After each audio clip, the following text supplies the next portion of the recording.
নবীজি মসজিদে হারামে প্রবেশ করলেন। সব নেতারা কলা পাতা কচু পাতার মতো থরথর করে কাঁদছে। হুজুর জিজ্ঞেস করলেন, ও কুরাইশের নেতারা, আমার কাছে আজ কি ধরনের ব্যবহার তোমরা আশা করো? তারা বললেন, ওদের রূহ কি আছে ভিতরে? সব ঠোঁটের কাছে এসে গেছে।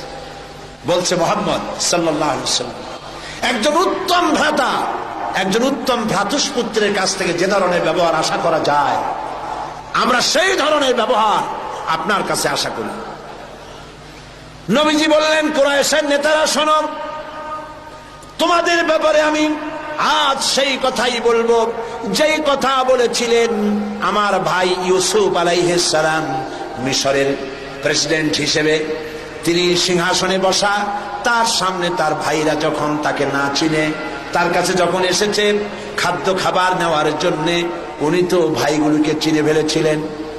তিনি ওই 11 ভাই যারা তাকে কুয়ায় ফেলেছিল, ওই 11 ভাইয়ের ব্যাপারে আমার ভাই ইউসুফ আলাইহিস সালাম যে কথা বলেছিলেন, তোমাদের ব্যাপারেও আমি আজকে সেই একই কথা বলবো।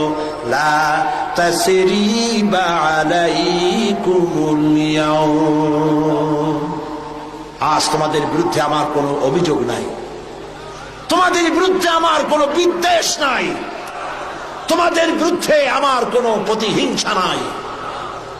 সবাইকে মাফ করে দিলাম, আবু সুফিয়ানকে মাফ করে দিলাম, আবু সুফিয়ানের বাড়ি যারা আশ্রয় নেবে তাদেরকেও নিরাপত্তা দিলাম। সুবহানাল্লাহ।